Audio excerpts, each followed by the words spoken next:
Bonsoir à tous les deux. Véronique Bieffno, Francis Danemark, bonsoir. Deux écrivains, deux livres, deux sorties de livres plus ou moins simultanées dans deux maisons d'édition. Même jour, hein, ouais, carrément, pas plus ou moins. Vous, c'est chez votre fidèle Robert Laffont, je crois. Absolument. Hein. C'est vrai que ça fait longtemps que vous êtes chez Robert Laffont. Et vous, 33 ans. 33 ans, ah oui, quand même. Ça ne rajeunit pas, ça, Francis Danemark. Et vous, Héloïse Dormesson. Ouais. Mais par contre, ce qu'il faut expliquer aux gens, c'est que ces deux romans séparés, mais les personnages, en tout cas dans un chapitre, vont de l'un à l'autre. Passer de l'un à l'autre. D'où vient cette idée saugrenu? Qui a eu cette idée? Je crains que c'est elle.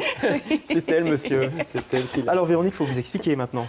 Eh ben, en fait, on était occupés à travailler ensemble sur tout à fait autre chose. On a commencé à collaborer sur l'adaptation d'Alice, voilà, qui était le dernier roman de Francis. Et en même temps, on avait nos romans qui démarraient. Moi, le mien était écrit et on l'a copieusement retravaillé ensemble. Le tien était au stade de... Il faut dire que c'est une trilogie, vous, Véronique Bieffno. C'est là où la lumière se pose, pardon. Là où la lumière se pose étant le troisième et donc dernier tome, puisque c'est une trilogie. Voilà, bah oui. Mais oui, Francis Danemark. Il a fallu retravailler beaucoup. Pourquoi c'est mal écrit? Absolument, c'était un cauchemar. Non, en fait, il y avait une obligation éditoriale. Ce sont des choses qui arrivent de temps en temps. C'est une demande de l'éditeur de rendre le roman. Le troisième tome d'une trilogie devait pouvoir se lire tout seul. Ah bah oui. Pour tout lecteur, en ne tenant pas compte de ce qu'il y a. Les deux premiers. C'était un défi merveilleux. Oui. Hein. J'avais déjà eu le problème, entre guillemets, au deuxième tome, puisqu'il y avait eu donc Comme des larmes sous la pluie, puis les murmures de la terre. Ouais. Au troisième tome, le problème est amplifié, entre guillemets, puisqu'on a deux histoires là derrière qu'il faut un tout petit peu rappeler, résumer ça, tout en n'ennuyant pas les personnes qui l'ont déjà lu. Mais bon, apparemment, ça passe bien. Il était temps de s'arrêter. Mais alors, cette idée de personnage, c'est unique, ça, dans l'histoire de la littérature? Honnêtement, on s'en est rendu compte par accident. Au départ, c'est un plaisir. Quand on travaillait sur plusieurs romans ensemble, dont un qu'on a écrit à quatre mains, en duo. En deux mains? Enfin, vous écrivez de non, à deux mains. À deux mains, mais une main de chacun, disons. C'est venu, enfin, l'idée était là, donc les personnages se rencontrent effectivement. Les personnages principaux sont les personnages secondaires chez l'autre. Puis il y a d'autres échanges, des bouts de phrases, des choses qui se passent. Mais Jacques de Decker, mis au courant de ce petit pont entre les romans, a réagi en disant, mais de mémoire de lecteur, or c'est un grand lecteur, j'ai jamais vu ça dans la littérature contemporaine. J'ai l'impression que c'est extrêmement rare, oui. C'est à ce moment-là qu'on s'en est rendu compte, parce que pour nous, on ne comptait pas en parler à personne. On se dit, on aura une poignée de lecteurs communs, que ça fera rire, ou que ça amusera parce que c'est troublant.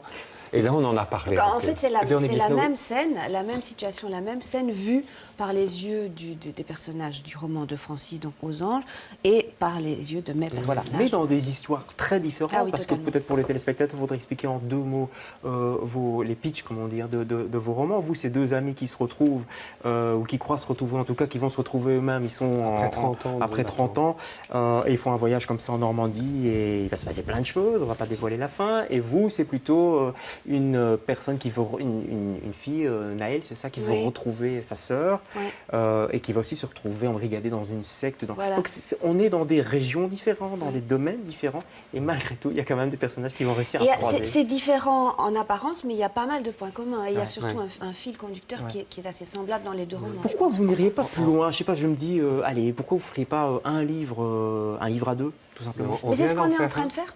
On en a écrit un à deux. Carrément. Et on est en train d'en écrire un second à deux. On en écrit un deuxième à deux. Et on est un peu impatient parce que le projet du troisième est encore beaucoup plus excitant. C'est-à-dire, on a découvert que c'était tellement chouette. Pourquoi c'est plus chouette d'écrire à deux? Parce que ça se complète bien. Je pense qu'on a vraiment une façon d'aborder les choses et d'écrire qui est très différente l'un et l'autre. Et on n'a pas trop des problèmes d'ego, donc on accepte tout à fait les conseils de l'autre ou les petites réticences, etc. Et on a chacun on a nos points forts et nos points faibles, on les connaît. Il y a une part d'artisanat qu'on aime profondément. La partie artiste d'écrire un roman, on ne sait pas en parler, l'inspiration, etc. Mais on est tous les deux, on adore la partie artisanale de ce boulot. Et moi, j'ai retrouvé le bonheur d'écrire. Parce que côté très ludique, de se raconter des histoires. On commence toujours par se raconter le truc. Énormément. Et puis, ça évite aussi le côté solitaire, l'écrivain qui est là dans sa petite chambre. Et puis de se répéter aussi. Voilà. Le personnage principal de mon roman, dans la première version, était un personnage tout à fait secondaire. Mais je sentais que quelque chose patinait. Et en travaillant sur un autre projet, on a parlé de cela. Et on a refait le scénario ensemble, en fait. C'est marrant. C'est comme si les personnages vous guidaient par le bout du nez, en fait, aussi, non? Est-ce que parfois vous êtes dépassé par vos personnages? Parfois, oui, bien sûr. Oui. Mais déjà, quand on écrit tout seul, on se fait avoir. Mais là, quelque part, c'est vraiment une création. Ouais.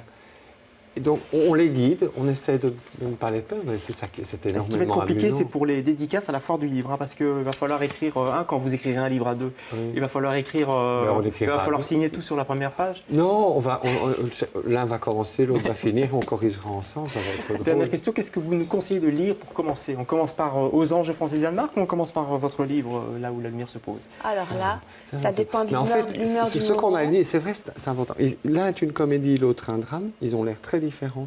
Mais en fait, ils ne sont très différents qu'en surface. D'accord. C'est comme une couleur. Mais vous ne répondez pas à ma question. Mais c'est parce qu'il y a pas... choisir. Moi, je pense à pile ou face, moi, je dirais. Oui, pile ou face. On va jeter les deux et on fait pile ou face. Voilà. Allez, c'est ce qu'on conseille. De toute façon, les deux sont une quête et une marche vers la lumière. Donc voilà. D'accord. En route vers la lumière. Merci à tous les deux d'être passés par les studios de Télé Bruxelles. Merci à vous. Et bonne chance à vos deux livres et au futur livre commun qui est déjà écrit, d'après ce que j'ai compris. Merci beaucoup. Merci, David. Quant à nous, c'est le week-end et on se retrouve la semaine prochaine ici sur le plateau de M en compagnie cette fois de Muriel Berck.